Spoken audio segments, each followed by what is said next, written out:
The poor cleaning lady answered a call in Arabic, right in front of a millionaire. Hours later, she was called in, and the offer she received changed her life forever. Before we begin the story, leave a comment and tell us, from which city are you watching? Enjoy the story, everyone. Emily Parker was wiping down the mahogany table with a damp cloth, humming quietly along to a tune playing in her headphones. The mansion was empty, or at least she thought it was, as it usually was on Tuesdays when her boss was away on business trips. The landline on the executive desk rang insistently, breaking Emily's focus. She stopped, looked around, and sighed. Normally it wasn't her job to answer the phone, but the ringing was starting to bother her. What now? If I don't answer, it could be something important, she thought, biting her lower lip. After the 15th ring, Emily decided she couldn't take it anymore. She pulled off her rubber gloves and picked up the phone. Smith Residence, good morning, she said, trying to sound professional, just like she'd heard others do before. A strong male voice responded on the other end. Hello, I'd like to speak with Mr. Dylan Smith, the man said, in Arabic. Emily's heart started to race. He was speaking Arabic. Without thinking twice, she replied in the same language, Mr. Dylan is not available at the moment. May I help you? The man on the other end sounded surprised. You speak Arabic perfectly. Yes, I'm Ahmed Al-Rashid from Dubai. I have an important business proposal for Mr. Dylan. At that moment, without Emily realizing, Dylan Smith had returned home earlier than usual. He stopped in the hallway as he heard a woman's voice coming from his office. He walked quietly toward the door and froze. His cleaning lady was speaking Arabic, and not just a few basic words. She was speaking fluently, with perfect accent and expressions that even he, a university-trained speaker, didn't recognize. Dylan stood behind Emily, completely fascinated. The woman who had been cleaning his house for months, always responding with short answers and keeping her eyes down, was now showing an incredible language skill. Emily kept talking, unaware her boss was behind her. Mr. Ahmed, I'll make sure Mr. Dylan gets your message. When would you like him to return your call? Today, if possible. It's urgent. It's about a $50 million project. Emily's eyes widened, and Dylan's did too. 50 million? His mind raced. Ahmed Al-Rashid. That name sounded familiar. Yes, the Arab investor he had been trying to make a deal with for weeks. Emily quickly wrote down the investor's number on a piece of paper she found on the desk. Understood, Mr. Ahmed. I'll make sure Mr. Dylan gets your message as soon as he's back. Dylan watched Emily closely. Her gestures were graceful, even in her simple uniform. Her Arabic had a natural flow. It wasn't just learned, it was mastered. After a few polite minutes chatting about the weather in Miami compared to Dubai, Emily finally hung up the phone. She turned the chair to stand up and, "Oh," she gasped, startled to see Dylan standing behind her. She nearly dropped the phone and stood up quickly, accidentally knocking the note to the floor. Her face turned bright red. "Mr. Dylan, I didn't know you were home," Emily stammered, bending to pick up the paper. Dylan stood still, looking at her with an unreadable expression. His eyes scanned her from head to toe as if seeing her for the first time. "Emily, you speak Arabic?"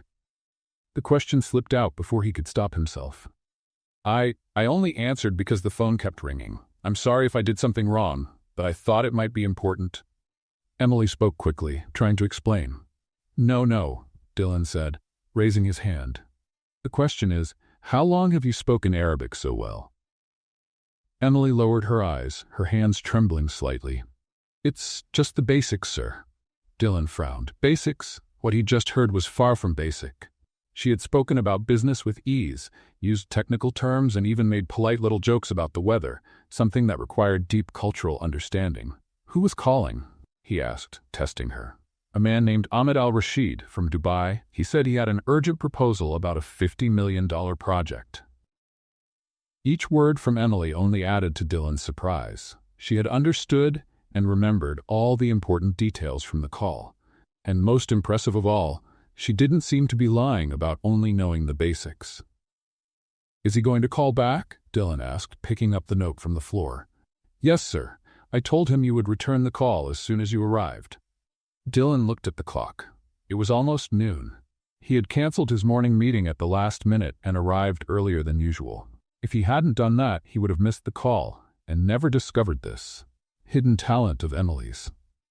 Emily, how long have you worked here? 8 months, sir.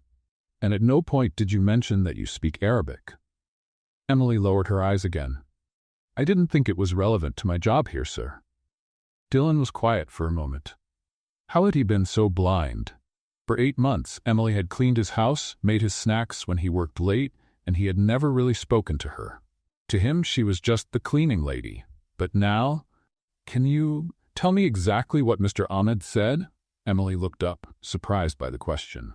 He said he has an urgent investment proposal for a new hotel complex in Dubai. He mentioned partnerships with European construction companies and said the project might expand to other Arab countries. He also said he was impressed with your business vision and wanted to discuss the details in person. Dylan was speechless. Emily had understood and remembered much more than he expected from a foreign language business call. Emily, we need to talk. Emily's heart skipped a beat. Was she in trouble? Was she going to be fired for daring to answer her boss's phone? Yes, sir, she replied in a quiet voice, bracing herself for the worst. Dylan looked at her again, now noticing details he never had before. Her intelligent eyes, her confident posture, even when nervous, and above all, the language skill he had just witnessed. But first, I need to return that important call you saved. Emily simply nodded, still unsure of what would happen next. She had only tried to help, but now she felt like she might have crossed a line she shouldn't have. What Emily didn't know was that the call in Arabic would change her life forever. Emily stood near the office door, unsure whether she should leave or stay. Dylan had asked her to wait while he returned the important call she had answered. Her hands were still slightly shaking, and she couldn't stop wondering if she had made a serious mistake. Dylan sat in his executive chair and picked up the phone with purpose. He dialed the number Emily had written down and waited. Within seconds, a familiar voice answered in Arabic. Hello, this is Ahmed Al-Rashid. Dylan took a deep breath and answered in Arabic as well. Mr. Ahmed, this is Dylan Smith. I received your call and heard you have an important proposal for me. Emily's eyes widened as she heard Dylan speaking Arabic. He spoke well, but she noticed a few hesitations and pronunciation errors. Understandable for someone who had learned the language in school. Mr. Dylan, it's great to hear your voice. I must congratulate you on having such a qualified team. Your assistant was extremely professional and attentive. Dylan glanced quickly at Emily, who looked like she was trying to melt into the wall. Thank you very much. She's talented. Absolutely. It's rare to find Americans who speak Arabic with such fluency and cultural understanding. She must have studied in the region, right? Dylan swallowed hard. He himself didn't know where Emily had learned those skills. Yes, we have a very international team. Perfect. That's exactly why I'd like to suggest she join our meeting tomorrow. It's crucial to have someone who understands the cultural nuances for this project. Dylan's eyes widened. He looked at Emily again, who was trying to guess the conversation based on his tone and facial expressions. The meeting tomorrow? With Emily? Yes, if she's available. The project is complex and involves very specific terms. Her fluency would be extremely valuable. Dylan covered the phone for a moment and whispered to Emily, he wants you to attend the meeting tomorrow, as my assistant. Emily nearly fell over. What? Me, she whispered back, pointing at herself. Yes, you, Dylan replied, just as surprised. He got back on the phone. Mr. Ahmed, she'll be there. What time should we meet? Excellent. 3 o'clock at my office in downtown Miami. I'll be bringing my team from Dubai and some local investors. Perfect. We'll be there. After a few more minutes discussing the meeting details, Dylan hung up and stared at Emily in complete silence. The room was thick with tension. Emily didn't know whether she should speak or keep waiting. Finally, Dylan broke the silence. Emily, we need to have a serious talk. I know I answered the phone without permission, sir, but it kept ringing for so long, and I thought, this isn't about you picking up the phone, Dylan interrupted, standing up from his chair. He started pacing the office, running a hand through his blonde hair, clearly deep in thought. Emily, you just saved one of the biggest deals of my career. Ahmed had been avoiding me for weeks because I couldn't communicate well in Arabic. Today, not only did he return my call, but he also offered me an even bigger project. Emily blinked, confused. I'm sorry, sir, I don't understand. Mr. Ahmed said your assistant was exceptional. He assumed you're my executive assistant and was so impressed he insisted you be at the meeting tomorrow. But sir, I'm just the cleaning lady. Dylan stopped and looked straight at Emily. That's what I don't get. How did you learn Arabic so well? And don't tell me it's just the basics. What I heard was native fluency. Emily swallowed hard. That was a question she'd been avoiding for a long time. I studied it in college. What college? University of Miami. What did you study? Emily hesitated. The truth always felt like a lie in this kind of environment.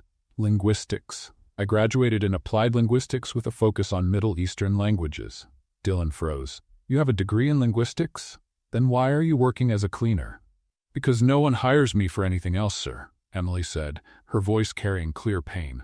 What do you mean no one hires you? Emily fought back the tears that were starting to well up. I've been to dozens of interviews. Everyone's impressed on paper, but when they see me in person, there's always someone more suitable for the company profile. Dylan frowned, trying to understand. More suitable? I don't get it. I'm a woman, Latina, and apparently I don't have the right look for international business, Emily said bitterly. The silence that followed was heavy. Dylan looked like he was processing a truth he'd never considered before. Emily, how many languages do you speak? She sighed. 5 fluently. English, Spanish, Arabic, French, and Portuguese. Plus some basic Mandarin and German. Dylan's jaw dropped. 5 languages? Fluently? 6, actually. I forgot English. And you're cleaning houses? I have bills to pay, sir. Dylan sat back down, looking at Emily like he was seeing a complicated puzzle for the first time.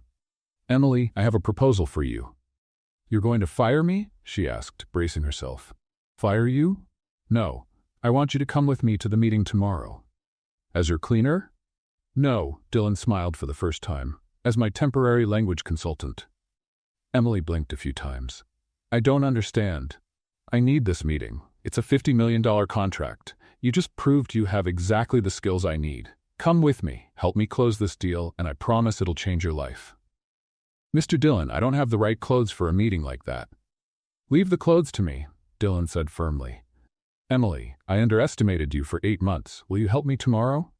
Emily looked at her hands, still rough from cleaning, then back at Dylan. For the first time in years, someone was offering a real chance to use her abilities. I'll do it, sir. Great, Dylan stood up excited. And Emily? Yes, sir? Call me Dylan. Emily smiled shyly. All right, Dylan. In that moment, neither Emily nor Dylan could have imagined that this simple business meeting was just the beginning of a transformation that would change both of their lives forever. The next day, Emily woke up 2 hours earlier than usual. Her stomach was in knots from nerves, and she changed clothes at least 5 times before settling on a simple black dress she'd bought on clearance years ago for job interviews. At 11 a.m., her phone rang. Emily? It's Dylan. I'm sending a driver to pick you up. We're going shopping before the meeting. But Dylan, I don't have money to. It's on me. I need you to feel confident today. I'll see you in an hour. 40 minutes later, a luxury Uber pulled up in front of Emily's small apartment. The driver, a middle-aged man in a sharp suit, opened the door for her as if she were an important executive. At the mall, Dylan was waiting for her in front of an upscale boutique. He was wearing designer jeans and a white shirt, looking more casual than usual, but still carrying a sense of sophistication. Good morning, Emily. Did you sleep well? To be honest, I barely slept, she admitted. Dylan laughed. Me neither. This meeting is important to me. Shall we? The boutique was intimidating. Mirrors everywhere, mannequins dressed in clothes that cost more than Emily's rent, and saleswomen who looked at her like she didn't belong there. What do you have in mind? Dylan asked. I really don't know. I've never shopped at a place like this. Pick whatever you want. I need you to feel powerful today. Emily gave a nervous smile and started browsing through the clothes. Dylan stood beside her, offering his opinion whenever she showed him something. This blue would look great with your eyes, he said about a blazer. You think? It's a little bold. Emily, you'll be in a room negotiating millions. A little color won't hurt. After an hour of trying things on, Emily picked a navy blue outfit with a structured blazer and tailored pants, along with a white satin blouse and a pair of pumps. Perfect. Dylan approved when she stepped out of the fitting room. Now for accessories. Dylan, you've already spent so much. Stop worrying about money. Today, you're my partner. Partners need to look successful.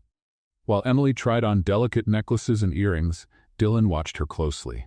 There was something different about seeing her outside the domestic setting. Her movements were more confident, and her eyes sparkled more when she truly smiled. "Can I ask you something personal?" Dylan said while they waited at the register. "Sure. Do you have family in Miami?" "My mom lives in Hialeah. My dad passed away when I was 12. "I'm sorry for your loss." "Thank you. It was tough. He's the one who taught me to love languages." "How so?" Emily smiled softly. "He was from Puerto Rico, but he traveled a lot when he was young. He used to say every language was like a key to a new world. He spoke Spanish, English, and a little Italian. He promised that when I grew up, we'd travel the world together." "And you never did?" "No. He died in a car accident 3 months before our first planned trip. I was about to turn 13, and he had promised to take me to Paris." Dylan felt a tightness in his chest. "Emily, I'm really sorry." "It's okay. That's what pushed me to study languages. Every time I learn a new one, I feel like I'm keeping the promise we made." "How many have you learned so far?" 7, if you count the basics." "That's amazing," Emily shrugged. "Doesn't help much if you're stuck cleaning houses." The saleswoman handed her the shopping bag, and they left the store. In the car on the way to Dylan's office, Emily looked visibly tense. "I'm nervous," she admitted. "Me too." "Really?"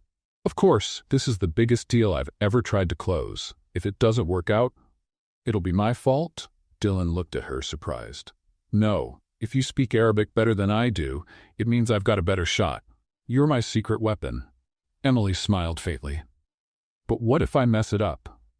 "Emily, you've helped me more in the last 24 hours than any consultant I've hired in the past few months. Trust yourself."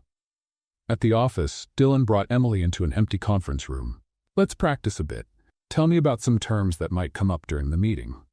Emily started explaining construction and investment terms in Arabic while Dylan took notes.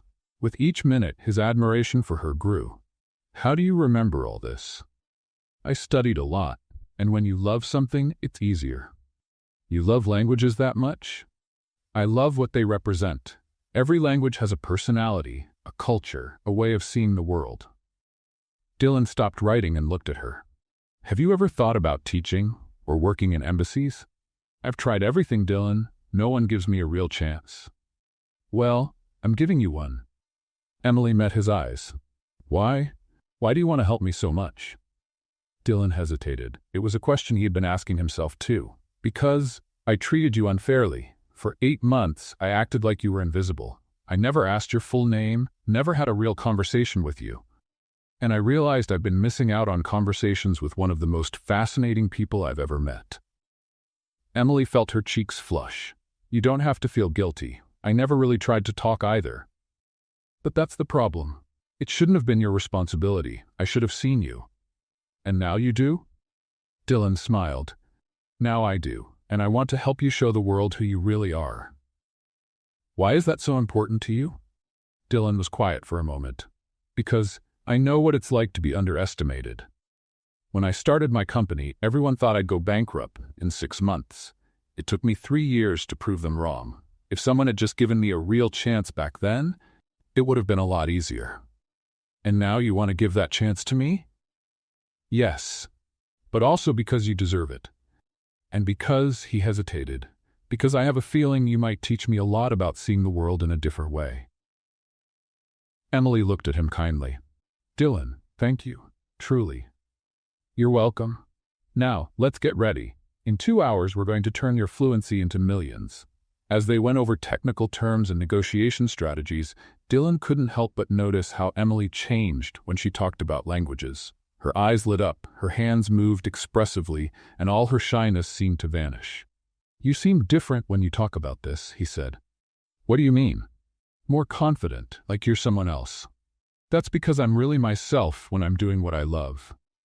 "And when you clean," Emily gave a bitter laugh, "when I clean, I pretend to be someone who accepts that her dreams are just dreams. And now I'm scared to believe they might not be just dreams after all." Dylan reached out his hand to her. "So, shall we turn those dreams into reality?" Emily took his hand. Let's play a little joke on anyone who only reads the comments. Type pizza in the comments. Only those who read this far will get it. Now let's get back to the story. Ahmed al-Rashid's office was at the top of a high-rise building in downtown Miami with a panoramic view of the ocean. Emily and Dylan were greeted by a perfectly composed receptionist who led them into a spacious meeting room. "Mr. Ahmed will be with you in 5 minutes," she said. Emily sat next to Dylan, her hands subtly trembling. He noticed and gently touched her arm. "Breathe. You're gonna do great." The door opened and a tall man around 50 walked in, followed by 3 others. Ahmed al-Rashid had a strong presence and sharp eyes. "Dylan," he said warmly in Arabic, embracing him. "It's so good to see you in person, and this must be the famous Emily who saved our communication yesterday." Emily stood up and responded in fluent Arabic. "It's an honor to meet you, Mr. Ahmed. Thank you for the opportunity to be part of this meeting." Ahmed gave a broad smile. "The pleasure is mine. Your fluency is impressive. Where did you study?" "At the University of Miami, with a semester abroad in Morocco." "Morocco, I love that country." "Which city?" "Marrakech. It was a life-changing experience." As Emily and Ahmed spoke, Dylan watched, impressed. The ease with which she discussed Morocco's cultural aspects, the historical references she made, the subtle way her facial expressions shifted to match the conversation. All of it showed a level of cultural depth far beyond academic learning. "Please, have a seat," Ahmed gestured. "Let's begin with the project details." Over the next hour, Ahmed presented the plans for a chain of luxury hotels expanding from Dubai to Miami, with future plans for other U.S. cities. Emily translated for Dylan when needed, but she also started asking smart questions about zoning, local partners, and how to adapt the Arab hospitality concept for American audiences. "Emily, those are excellent questions," Ahmed said, clearly impressed. "Do you have experience in hotel development?" "Not directly, but during my studies, I analyzed many cases of international expansion in hospitality. The biggest challenge is usually in the cultural details, not just the language." "Exactly," Ahmed said, hitting the table with enthusiasm. "That's why we need a team that understands those subtleties." "Dylan, you've got a real gem here." Dylan smiled. "Yes, I do." After 2 hours of intense discussion, Ahmed leaned back in his chair. "Dylan, I'm ready to make a preliminary agreement today, but I have one specific condition." "What would that be?" "I want Emily to be our cultural consultant throughout the planning phase. She'll need to come to Dubai with us next month to see our operation and then lead the adaptation of our concept for the U.S. market." Emily nearly fell out of her chair. Dylan looked at her, trying to hide his own surprise. "Ahmed, I'll need to discuss this with Emily. It's a big change." "Of course. Emily, what do you think?" All eyes in the room turned to her. Emily took a deep breath. "Mr. Ahmed, I'm honored by your offer. May I ask about the terms and length of the project?" Ahmed smiled. "You see, Dylan? Total professionalism. Emily, we're talking about a 6-month contract with the possibility of an extension. The salary would be equivalent to that of a senior international consultant plus all travel expenses." Dylan noticed Emily swallow hard when she heard senior international consultant. I need a moment to think if you don't mind." "Of course, let's take a 15-minute break." Once they were alone in the room, Dylan turned to Emily right away. "This is amazing. This is exactly the chance you've been waiting for." "Dylan, I can't accept it." "Why not?" Because I still work for you. As a cleaning lady." Dylan paused for a moment and then said, "Emily, I need to tell you something. When I got home yesterday, I was coming back early because I had decided to give the whole house staff 2 weeks off. I was thinking of upgrading the cleaning systems at home." "You were going to fire me?" "Not fire, just give you all a break. But now," he laughed, "now I see the universe had other plans." Emily looked at him, torn. "This opportunity is amazing, but I feel like I'm betraying you somehow." Dylan took her hands. "Emily, you don't owe me anything. I'm the one who owes you. For 8 months, I wasted your talent. Now I have the chance to help you reach your dreams. Please, say yes." "And what about you?" "The meeting? I won't be able to help with the contract." "You already helped me." Ahmed is impressed, and I've learned more in these past 2 hours than in the last few months of trying. I'll manage." Emily felt tears in her eyes. "Dylan, I don't know how to thank you." "Easy. Accept the offer, go to Dubai, take on the world, and then send me a postcard. That's all? Dylan smiled, though something else showed in his eyes. For now, that's what matters. Are you ready to say yes? When they returned to the meeting, Emily formally accepted Ahmed's offer. The rest of the afternoon passed in a blur of draft contracts, schedule talks, and exchanging information. In the end, Ahmed said his goodbyes with warm hugs. Dylan, it's been a pleasure doing business with you. Emily, I look forward to having you on the team. See you in 3 weeks in Dubai. As they left the building, the sun was setting over Miami. Emily and Dylan walked in silence to the car. Did that really just happen? Emily asked. It did. I'm going to Dubai? You're going to Dubai. Emily stopped walking and turned to Dylan. I don't know what to say. I feel like my whole life changed in 24 hours. How do you feel? Scared, excited, grateful? I still can't believe someone actually saw me for who I am. Dylan looked at her closely.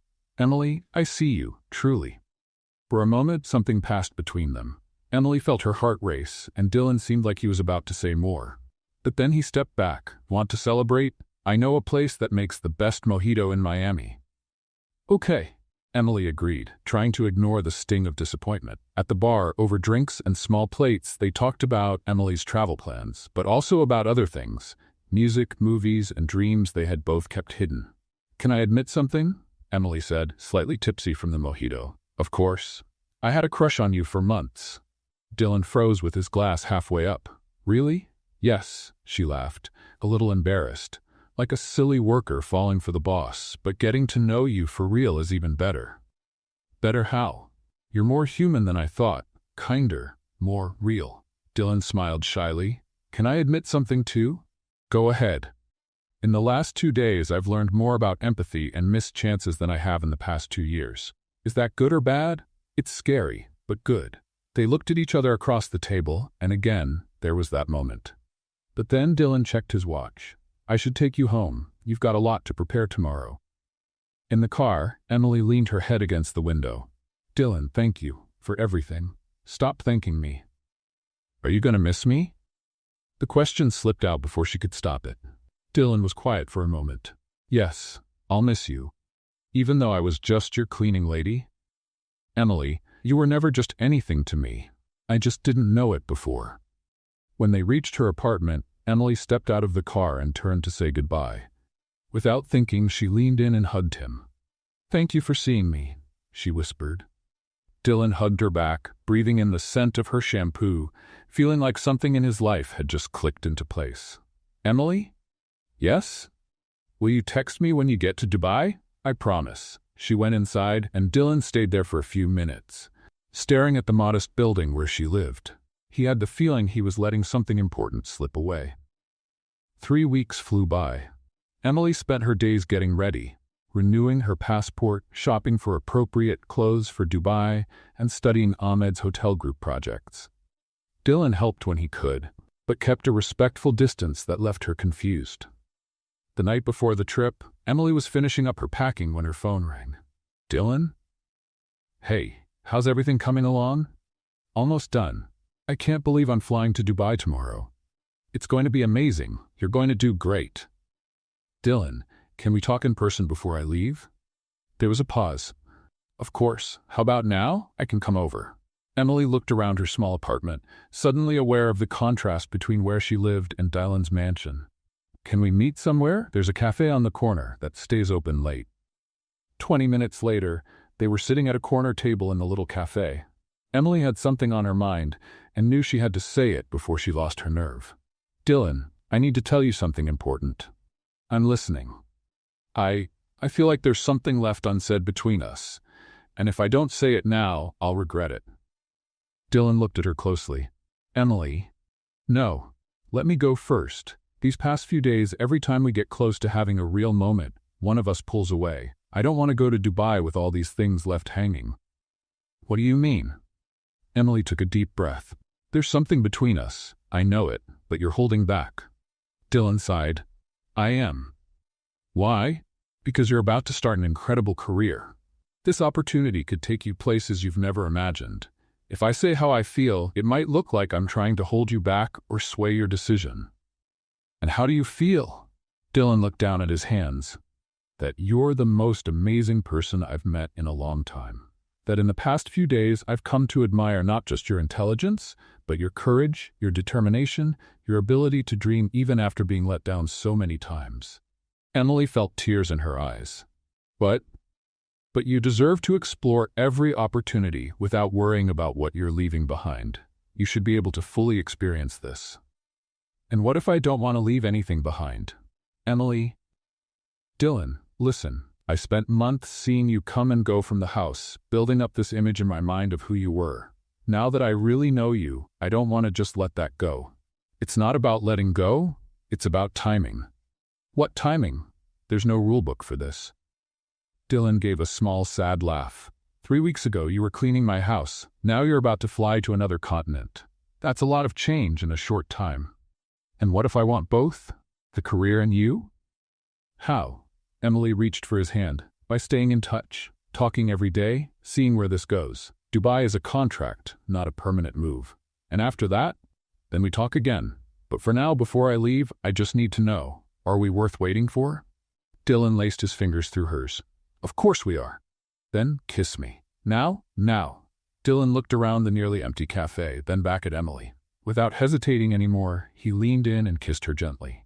It was a sweet kiss, full of hope and possibilities. When they pulled apart, Emily was smiling. Now I can go to Dubai with peace of mind. And you'll come back? I always come back from work, Dylan. They laughed, and the tension between them finally melted away. They walked a little while longer, now hand in hand, talking about future plans and how they'd keep in touch. At Emily's apartment door, Dylan kissed her again. Safe travels. Go shine over there. Take care of your house while I'm gone. I might have to hire another cleaner, he joked. Make it temporary. That job's mine when I return. Not if you become a world-famous executive. Emily turned serious. Dylan, career success means nothing if you don't have someone to share it with. That's something I've learned over the years. Then I wish you good luck, but not too much because I want you to come back. I promise. Dubai was everything Emily had imagined and more. The gleaming towers, the contrast between tradition and modern life, the vibrant energy of a global city. Ahmed al-Rashid was more than generous. She stayed in a suite at the Burj Khalifa with a panoramic view, had a private driver, and access to all the luxury facilities the company offered. But what impressed Emily the most was how seriously her opinion was taken. In the first few days, she visited 3 of the group's hotels, took part in executive meetings, and delivered a detailed report on cultural adjustments needed for the American market. Your insights are exceptional, Ahmed said after her 3rd presentation. You have a perspective that our local consultants simply don't. Thank you, Mr. Ahmed. It's exciting to be able to contribute in a meaningful way. Emily, you have the potential to go very far. Have you ever thought about doing this full-time? The question caught her by surprise. What do you mean? We're expanding globally. We're looking for someone who understands different cultures to lead our international development division. The position would be based here in Dubai, with frequent travel. Emily felt her heart race. That's an incredible offer, but I need to finish the current project first. Of course, but please think about it. That night, Emily was in her luxurious room, looking out at the city lights, when she received a video call from Dylan. Hi, how's Dubai? He asked, smiling widely. It's amazing, but I miss you, she replied honestly. I miss you too. How are the projects going? Emily told him about her day, her discoveries, and finally, about Ahmed's proposal. That's an amazing opportunity, Dylan said, though she sensed something in his voice. You sound concerned. Not exactly concerned. I'm happy for you, but I just thought you'd be back in a month. This offer would change everything. Dylan, I haven't accepted it yet.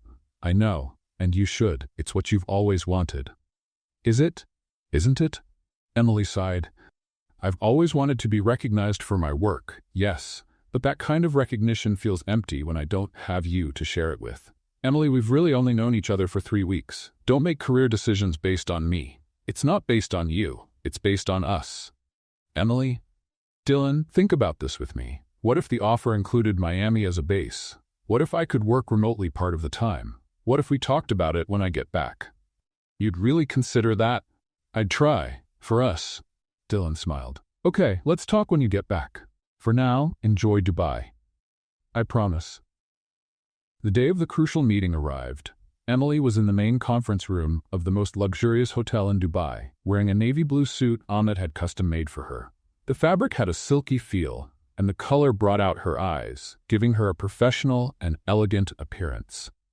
She had spent the night before studying every detail of the project, practicing possible questions in Arabic, and even memorizing the names and titles of everyone attending. The room had a view of the Burj Khalifa and the Gulf, with a conference table that could easily seat 20. The air was scented with oud, a traditional Arabian fragrance Emily had come to appreciate. Her briefcase was neatly organized with 3 printed versions of the contract, a gold calculator, and Parker pens Dylan had sent as a good luck gift. Along with Ahmed and his team, there were investors from several Arab countries, Saudi Arabia, the UAE, Qatar, and Kuwait. The pressure was intense. This $50 million contract would determine not only the future of the Miami project, but also her credibility as an international consultant. Every word had to be perfect. Gentlemen, allow me to introduce Emily Parker, our cultural consultant for the Miami project, Ahmed announced with visible pride. Emily greeted each person at the table in the appropriate language. For the Saudis, she used the formal and respectful, "Peace be upon you," and God's mercy and blessings. For the Emiratis, she took a slightly more relaxed, yet still formal tone. For the Maghreb investors, she discovered that 2 were of French origin and greeted them in French, showing her linguistic versatility. Over the next 3 hours, she didn't just translate. When one investor questioned whether certain architectural features would respect Islamic traditions, Emily gave a detailed analysis of how modern buildings in cities like Dubai and Doha incorporate traditional elements without sacrificing innovation. She drew diagrams on the whiteboard explaining concepts like mashrabiyah, decorative latticework, and how they could be adapted to filter Florida's intense sunlight. When a discussion arose about food practices in international hotels, she clarified misunderstandings about halal certification and culturally sensitive options that would appeal to both local and international guests. During every explanation, her eyes lit up with passion, and her hands moved with elegant gestures, painting vivid pictures with her words. A critical moment came when a conservative Saudi investor raised concerns about certain architectural provisions. The tension in the room was tangible. Ahmed looked nervously at Emily, who took a deep breath and stood up. Sheikh Abdullah, I completely understand your concerns. Allow me to suggest a solution that honors both our sacred traditions and meets international hospitality standards. She spent the next 20 minutes presenting changes that included separate prayer areas oriented precisely toward Mecca, family rooms designed for privacy, and public spaces that respected modesty guidelines while still maintaining a cosmopolitan elegance. She even suggested bringing in religious consultants to make sure every detail followed appropriate Islamic interpretations. This is perfect, the Saudi investor said, his serious expression softening. Finally, someone who understands that modernity doesn't have to mean abandoning values. Other investors nodded, and a few female executives, rare in that setting, smiled in approval. The atmosphere in the room shifted completely. Emily had handled a culturally sensitive situation with real skill. By the end of the 3-hour meeting, all the documents were signed. Ahmed gave Emily a warm hug and whispered in Portuguese, "You saved this deal. You're a true cultural diplomat." "It was a team effort," she replied modestly. "Everyone played a part in making this happen." "Emily, I need you on our team full-time. I'm ready to triple our previous offer." Emily's eyes widened. Triple? That would mean a life-changing salary. But she had to think about Dylan, about Miami, about the life they were starting to build together. "Mr. Ahmed, I'm truly honored. May I have a few days to think it over? It's a decision that will affect many parts of my life." "Of course, Emily. It's an important decision. Take all the time you need." After the meeting, Emily went back to her hotel room. She called Dylan right away, her hands still shaking from the adrenaline. "Dylan? We closed the deal." "That's fantastic. Emily, I'm so proud of you. Tell me everything." Emily shared all the details, the tense moments, the investors' concerns, and how she had turned things around. Dylan listened closely, asking questions and celebrating each little victory. "And there's more," she continued, her voice a little hesitant. "What is it?" "Ahmed made another offer. An even better one. Triple the salary, permanent executive position." There was a pause on the other end. Emily bit her lip, worried about how he'd take it. "Oh. But Dylan, I haven't accepted yet, because I don't know if I want it, if it means spending less time with you." "Emily, love, you can't make career decisions based on me. This is an amazing opportunity. It's only amazing if I get to share it with you. If I don't have you, it's just a job." "Who says you won't have me? Emily, we're building something together. If this means you'll be traveling more, we'll figure it out." "Are you sure?" "I'm sure I love you. And when you love someone, you want them to chase their dreams, even when it's scary, even when it's hard." Emily started crying, overwhelmed with relief. "Dylan, I love you so much. You always say the right thing." "Not always. But with you, I want to get it right. Emily?" "Yes?" "I'm so proud of you it hurts. You're out there conquering the world, and you still chose me to be part of the journey. I didn't choose you to just watch. I chose you to build with me. Then come home, and let's plan our next adventure together." That night, Emily could hardly sleep. Dylan's words echoed in her mind, along with the challenges of global expansion.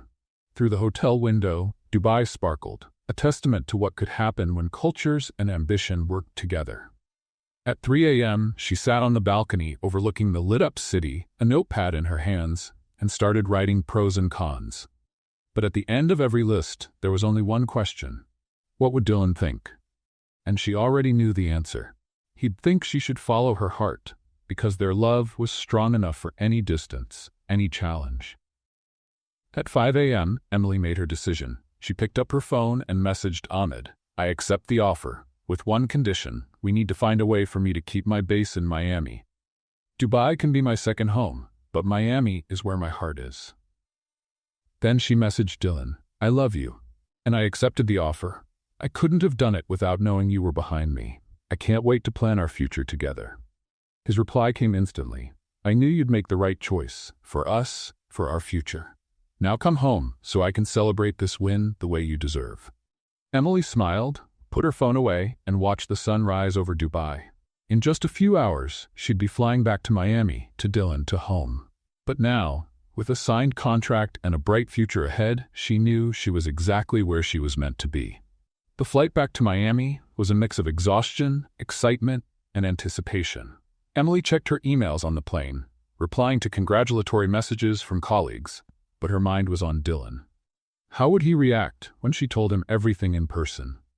How would they navigate this new phase together? Dylan was waiting for her at the airport with a big smile and a bouquet of Middle Eastern flowers, jasmine and damask roses he had specially ordered. "For my international hero," he said, hugging her tightly. "How did you know these are my favorite flowers from Dubai?" "Because I pay attention to everything about you." In the car, Emily shared every detail of the meeting she hadn't mentioned on the phone. Dylan listened closely, his hand resting over hers on the center console. "Emily, the way you described that negotiation, you know you're a natural diplomat, right?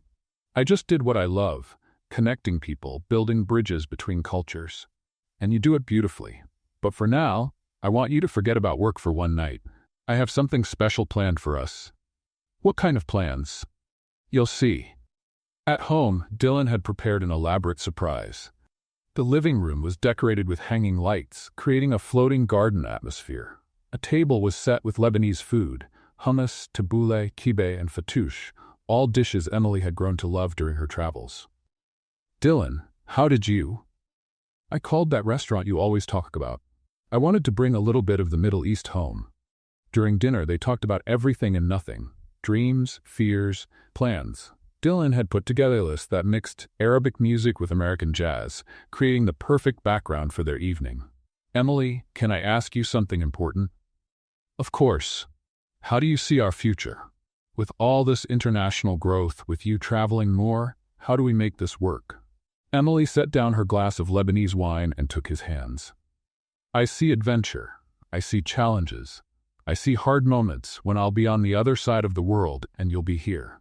But I also see you picking me up at airports, Business dinners you insist on joining by video, late-night calls when we're apart. And me. What do you see? Dylan paused, then began speaking softly. I see a house full of maps with our destinations marked. I see passports filled with stamps. I see you teaching our future children different languages. I see work meetings in our living room that turn into romantic dinners. Emily felt her eyes welling up. Future children? Emily? Dylan stood up, walked to a drawer, and came back holding something. Her heart felt like it might burst. What are you doing? Dylan knelt down beside her. Emily Parker, I've spent the last few days thinking about your success, about how you shine when you're doing what you love, and I realized I want to spend the rest of my life watching you shine. He opened a small box, revealing a breathtaking ring. The center stone was a diamond, surrounded by tiny blue sapphires, a design that reflected the color of the ocean she loved to gaze at from her office in Dubai. This ring has diamonds from 4 continents: South America, Africa, Europe, and Asia. It represents all your past adventures and the ones still ahead. Emily was crying now. Dylan, I know you're about to travel more. I know there'll be incredible offers, opportunities in places we haven't even heard of yet. And I want you to take every one of them. I want to be the person who celebrates every win, who supports you through every challenge, and who always has a home waiting for you. He took a deep breath. Emily Parker, will you marry me? Will you build an empire of love with me? One that crosses borders and brings cultures together? Will you be my partner, my teammate, my best friend, and the love of my life? Yes, Emily almost shouted. Yes, 1,000 times yes. Dylan slipped the ring on her finger with trembling hands. When they kissed, Emily could taste their tears, his and hers. I love you so much, she whispered as they pulled apart. I love you more than words in any language could ever say. The rest of the night was a blur of plans, laughter, and more happy tears. They stayed up until dawn, talking about everything, from wedding venues to how many kids they wanted. Emily, one more thing, Dylan said in the middle of the night as they lay on the couch. What is it? I want you to know I'm ready to move too. If you need a home base in Dubai or London or anywhere, I'll go. You'd really do that? Love, my home is wherever you are. But what about your business here? It can be managed from anywhere. Besides, I think it's time I expanded internationally too. Emily turned to look at him. Are you serious? We'd be building something together? Why not? 2 empires are better than 1. And just think about the possibilities of combining our networks. Dylan Smith, she said playfully, are you planning to take over the world with me? No, Emily. I'm planning to cherish the world with you. The next morning, Emily woke up with the ring sparkling on her finger and a new sense of wholeness. It wasn't just about career or love. It was about how the two came together to create something bigger. Good morning, fiancé, Dylan whispered, kissing her shoulder. Good morning, future husband. How do you feel? Like I could take on the world. Then let's do it. But first, breakfast. If we're going to plan international empires, we'll need our energy. And so, with engagement rings and world-sized dreams, Emily and Dylan began planning not just a wedding, but a life of partnership, in love and in business. 6 months after the meeting that changed their lives, Emily found herself in a routine she never imagined possible. She was now working as Director of Cultural Expansion for the Ahmed Group, but under renegotiated terms that allowed her to be based in Miami with strategic travel. Dylan had started joining her when possible, turning some business trips into spontaneous mini honeymoons. The mansion had changed. Dylan's old office now had 2 executive desks, a world map covering an entire wall, and a collection of travel souvenirs, not just keepsakes, but actual work tools. African masks, Persian rugs, samples of Japanese fabrics, each piece had a business story behind it. You know what's funny? Emily said one night as they cooked dinner together in the gourmet kitchen they hardly used before. What? If someone had told me a year ago that I'd be seasoning chicken with Ras El Hanout at home with my fiancé after coming back from meetings on 3 different continents in 1 week, I'd have said, they were crazy. Dylan laughed, chopping onions. And if someone had told me I'd meet my future wife because she picked up a phone call meant for me, I'd think it was a movie script. Speaking of which, Emily pulled out her phone. Ahmed sent a message. There's a new proposal. Good or complicated? Good. But big. Emily showed him the message. Ahmed wanted to expand into the Asian market, South Korea specifically. It would be a 6-month operation based in Seoul, with potential to become permanent. What do you think? She asked. What do you want to do? Dylan, I can't make these decisions alone anymore. We have a wedding to plan, and you've got your own projects. Dylan turned off the stove and looked at her. Emily, look at me. What do you want to do? No other factors, just you and your dream career. I want to go. Korea is fascinating. The Asian market makes up 1/3 of the international project, and it would be a once-in-a-lifetime opportunity too. Then let's go. What? Let's go. To Seoul. Together. Dylan, you can't just... Yes, I can. Emily, when I proposed to you, I committed to your dreams too. If your dreams take us to Korea, then Korea is where we need to be. Emily dropped her phone and hugged him. You're crazy. I'm in love. Is there a difference? But what about your work?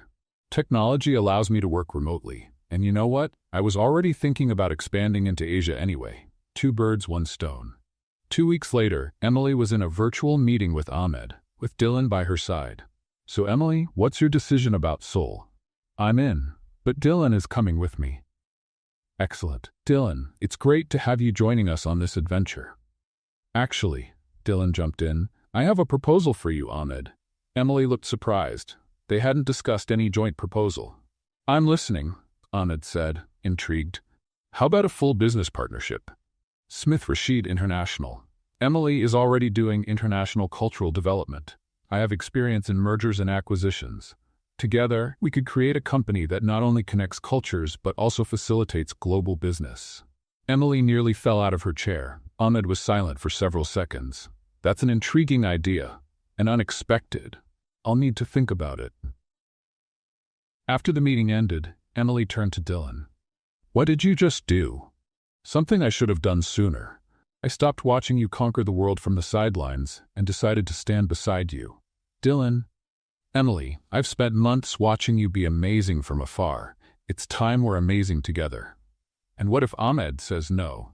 Then we start our own company, Parker Smith International or Smith Parker Global. We'll figure out the name later. Emily started crying and laughing at the same time. You really are crazy. I really am yours.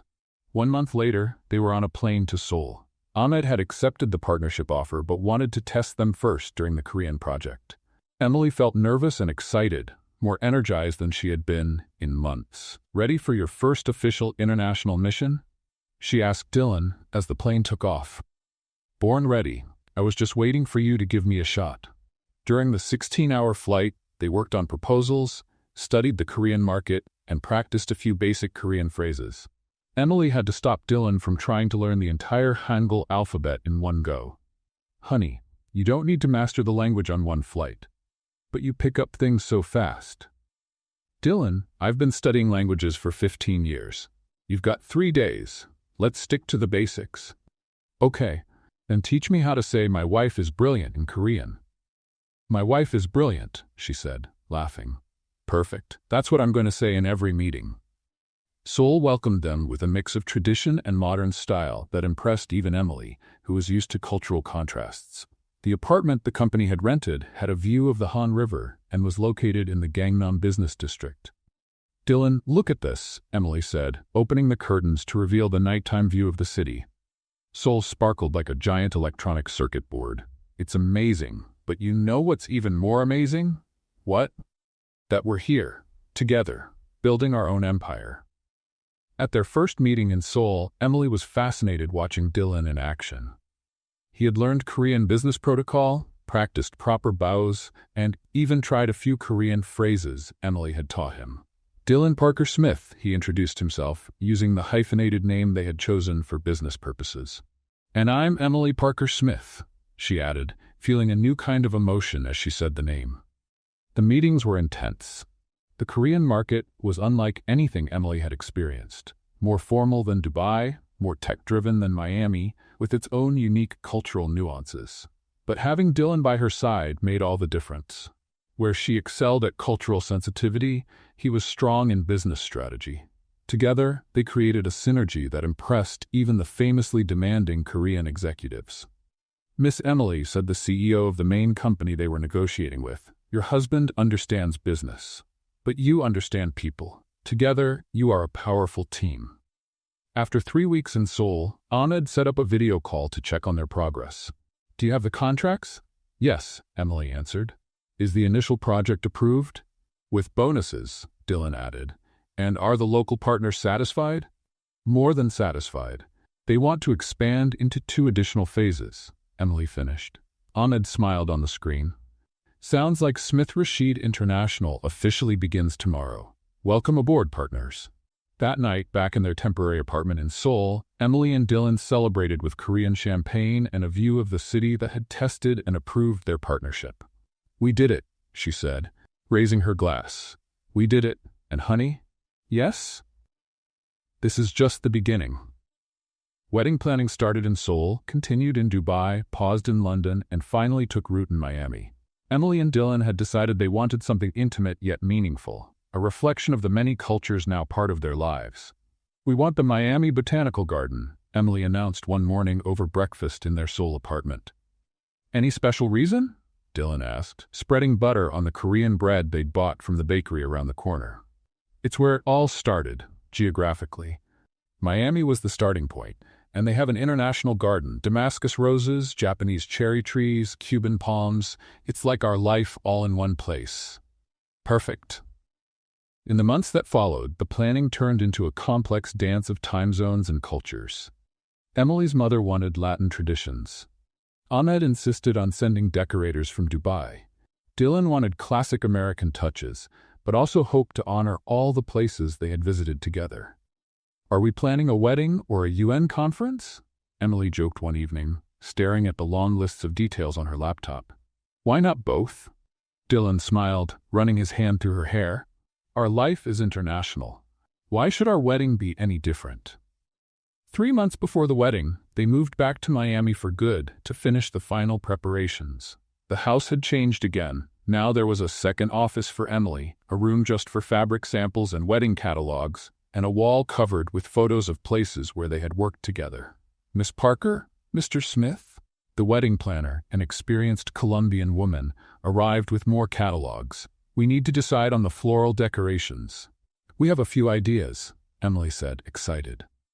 She had spent weeks researching flowers that would represent each important culture in their lives.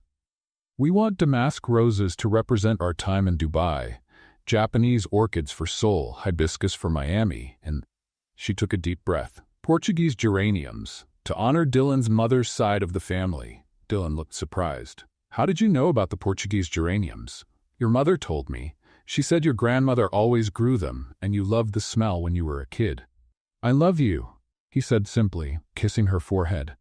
I see romance with attention to detail. The planner smiled. We'll get all of those flowers. 2 weeks before the wedding, Ahmed arrived in Miami a week earlier than planned. I need to talk to you both about something important, he said during dinner at their home. Emily and Dylan exchanged worried looks. Ahmed, if this is about the Tokyo contract, Dylan began. It's not about work, Ahmed interrupted. It's about you two. Us? Emily asked. Yes. I've been watching you over the last few months. The way you work together, the way you respect each other, how you combine your unique talents to create something greater than the sum of its parts. He paused to take a sip of wine. I want to propose something. A full joint venture. Not just you two working for me, but a real partnership. Smith Rashid Parker International, with the 3 of us as equal partners.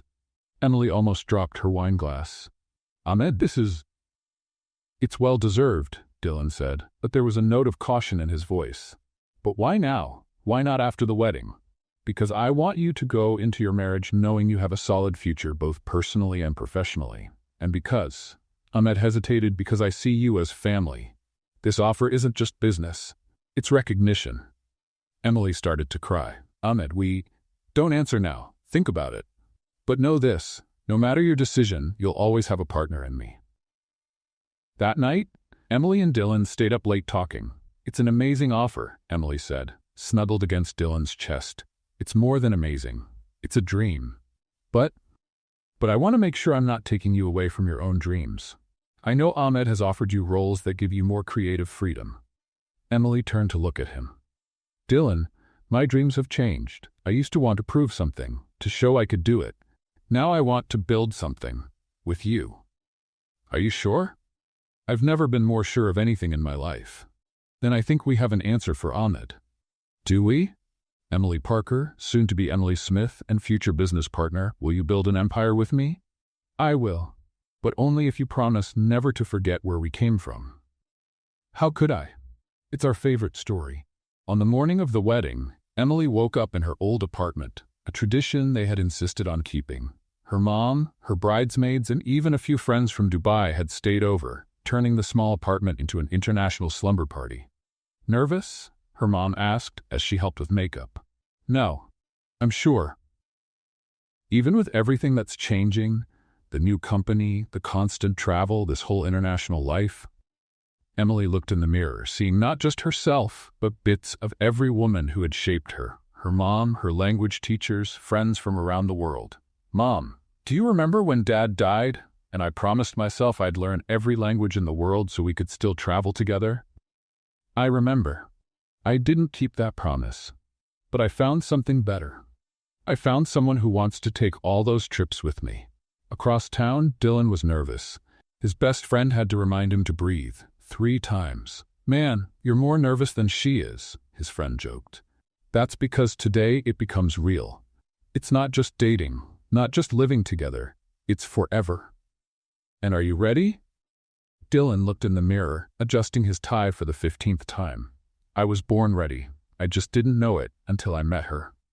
The botanical garden had been transformed. Flowers from 5 continents created a multicultural path leading to the altar. Guests from dozens of countries filled the white chairs. Dylan saw Emily's co-workers, business partners, but most of all, chosen family from places that hadn't even been in their lives a year ago. When the music began, Dylan felt his hands get sweaty.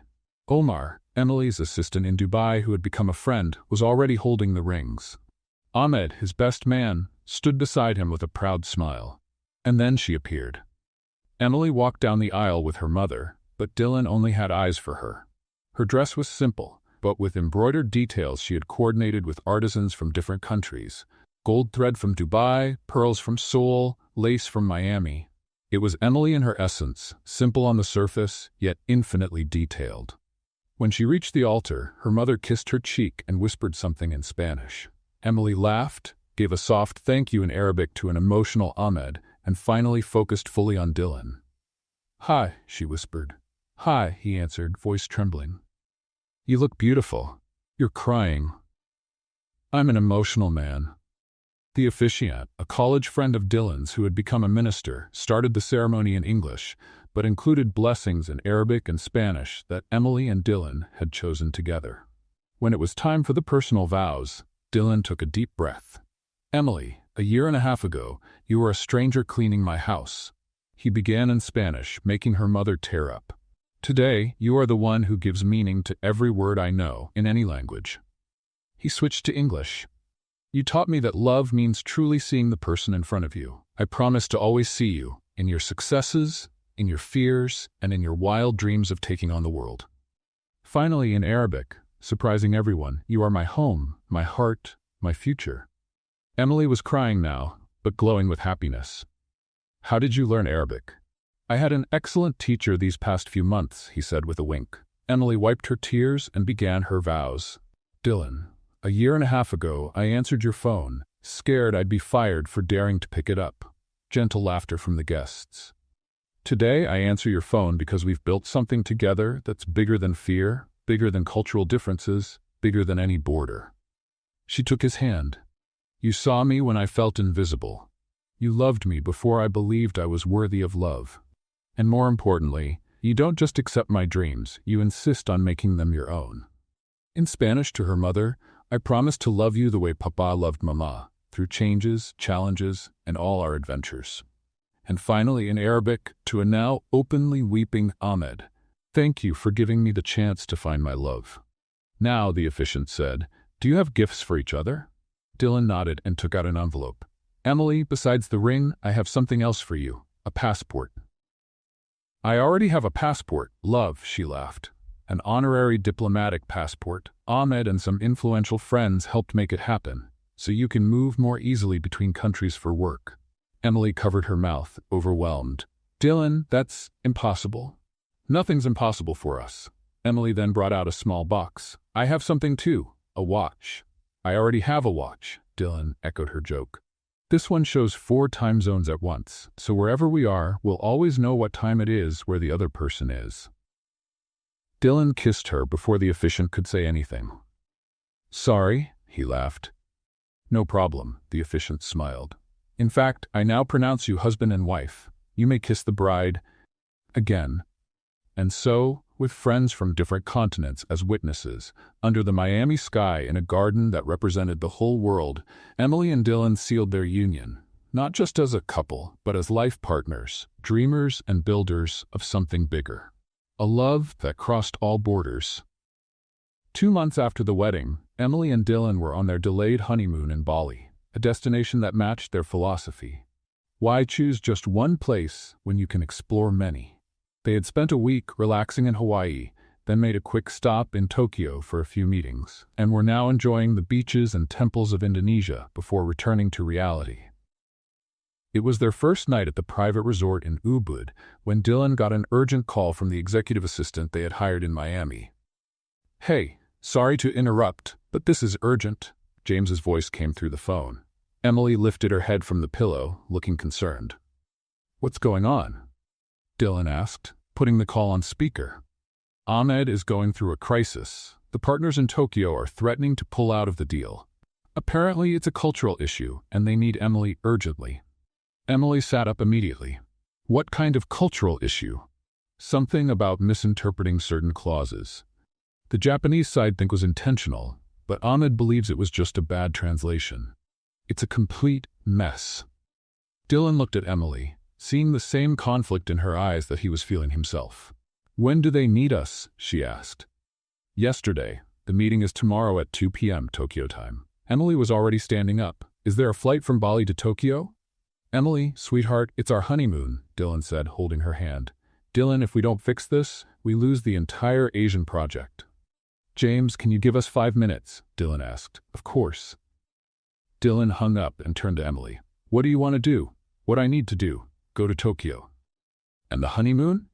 Emily sat beside him on the bed. Love, how many couples get to have a honeymoon that could save a corporate empire? Are you serious? You want to turn our honeymoon into a business trip? I don't want to, but I need to. This is our company now, Dylan. Our reputation.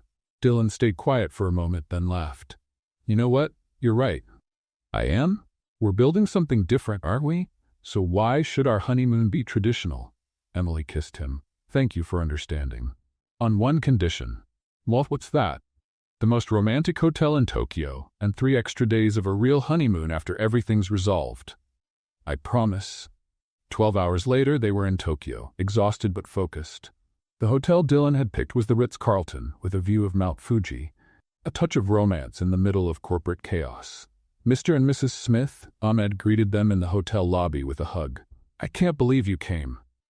We're a team, Emily said simply. Tell us everything. Dylan said, pulling his tablet from his bag.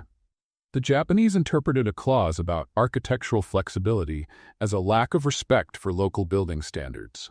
Our translator used a very casual phrase that, in formal Japanese business language, comes off as sloppy. Emily sighed. Let me guess, he used the word for sloppiness instead of respectful adaptability? Ahmed paused. How did you know that? Sloppiness implies carelessness. Respectful adaptability shows we value their standards. It's a common mistake when cultural nuances are missed. Exactly. And now they want Mr. Tanaka to receive a personal apology. When's the meeting? Dylan asked. In 8 hours. Emily looked at Dylan. I need to prepare. Review all the contract clauses in Japanese. Create a presentation to rebuild trust. And I'll reach out to some local partners. See if we can find a respected cultural intermediary to vouch for our good faith, Dylan said, already picking up his phone. Are you too sure about this? Ahmed asked. It's your honeymoon. Emily and Dylan looked at each other and smiled. Ahmed, she said, this is our honeymoon, saving our company together, building something bigger than any one job, being real partners. Besides, Dylan added, Tokyo has its romantic charm. Didn't we already have a business meeting over dinner in Dubai on our honeymoon? Emily laughed. That was surreal and wonderful. Then let's make Tokyo work too. For the next 8 hours, Emily barely slept. She reviewed every line of the contract, prepared a detailed presentation about cultural respect and genuine intentions, and even practiced different levels of bowing that could express sincere apology without appearing submissive. Meanwhile, Dylan managed to contact 3 respected cultural intermediaries, including a corporate advisor who had experience with Japanese Middle Eastern mergers. Mr. Dylan is very skilled at networking, the advisor said over a quick coffee at 5 a.m. It's my superpower, Dylan smiled. My wife has the cultural superpower, and I have the people skills. At the meeting, Emily was flawless. She wore a conservative yet elegant navy blue suit, had researched the background of each Japanese executive, and began with a deep, but not overly dramatic bow. Mr. Tanaka, esteemed board members, she began in formal Japanese, I am deeply grateful for the opportunity to clarify the intentions behind our proposal. Over the next hour, she not only corrected the linguistic misunderstanding, but also presented examples of past projects where flexibility had been seen as a way to honor local architecture, not to dismiss it. She showed examples from Dubai where traditional elements were respectfully integrated into modern designs.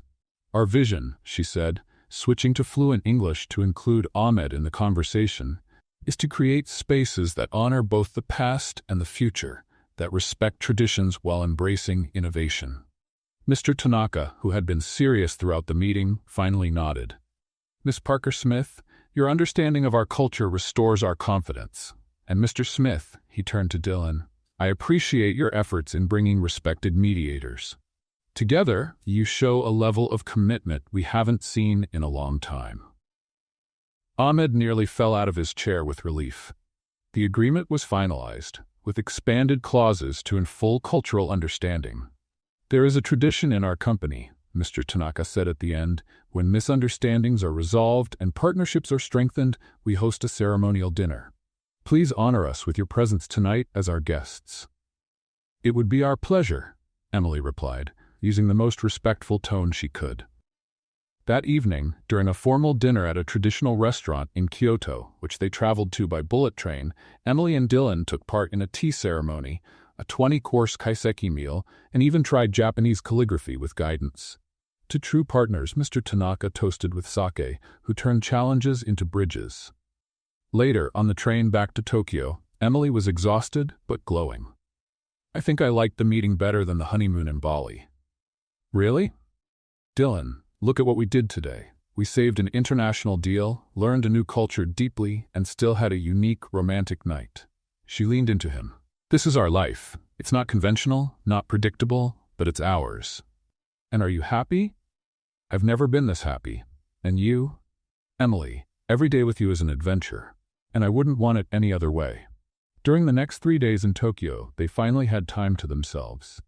They visited temples early in the morning, shopped at the Tokyo fish market, and had dinner at small izakayas, where Emily chatted with elderly locals in Japanese and translated their stories for Dylan. You know we're incapable of taking normal vacations, right? Dylan said one morning over coffee at a tiny organic cafe Emily had found after reading a full sign in Japanese. Of course, normal is overrated.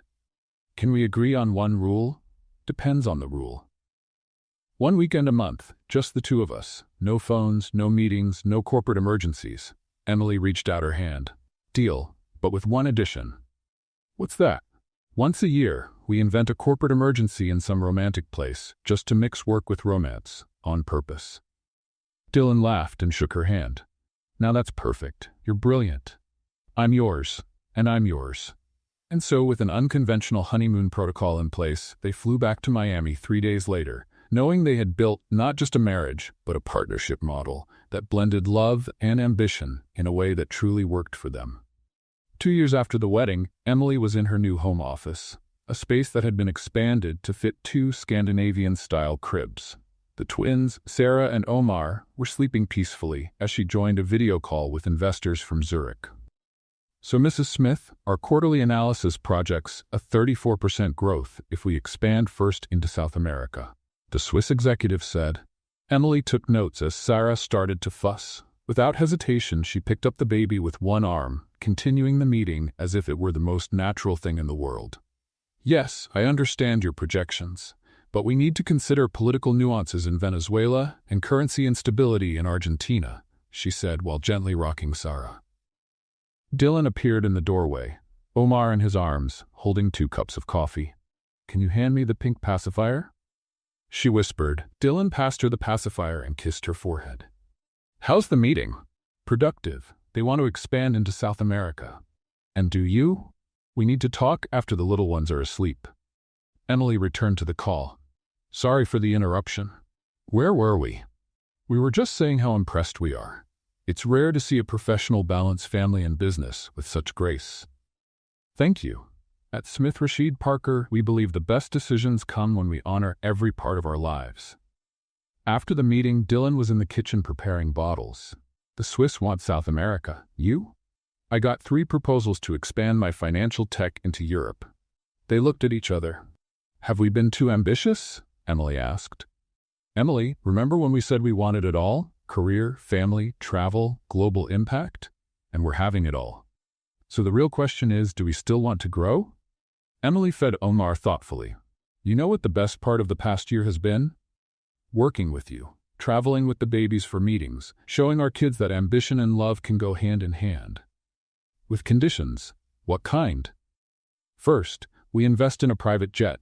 It's practical for traveling with babies. Second, we hire a cultural assistant in each region, someone who knows how to create baby-friendly meeting spaces. Third, we stick to our rule of 1 weekend a month just for family. Emily? Yes?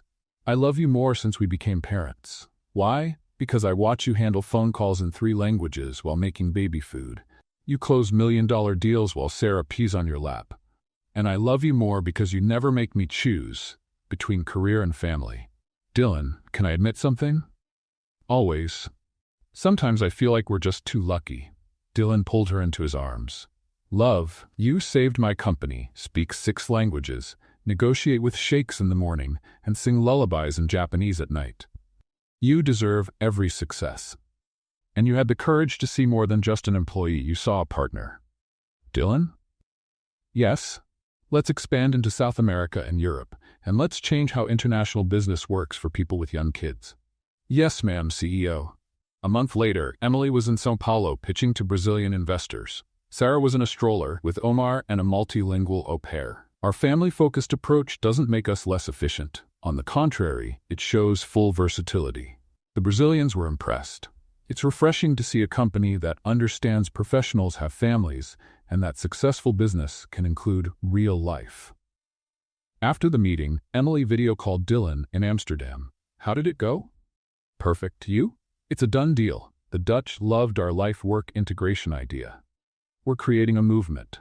We're building a global family. 6 months later, Smith Rashid Parker International had become a Harvard case study, not just for rapid growth but for their groundbreaking approach. Mrs. Smith, Forbes wants to do a cover story on you two.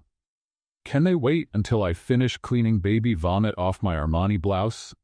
On the day of the photo shoot, Sarah wore a tiny pink suit, Omar a navy one. Say global takeover, the photographer said. World conquest, everyone shouted, while the babies babbled in delight. The article highlighted not just their financial success, but the shift in mindset they represented. Emily, we're changing the world, Dylan said one night in Dubai. We're living our truth, and the world is learning there are many ways to love, work, and grow. Do you still think about that phone call? Always. It was the first time I used my voice for something bigger. And look where we are now. 3 months later, Emily stood in Vancouver for her TED Talk. Dylan sat in the front row with the kids.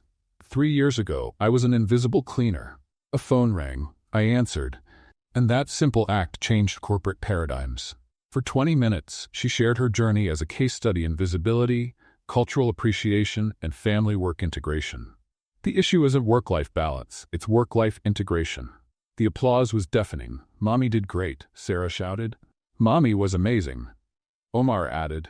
Later, a young woman from Beirut approached.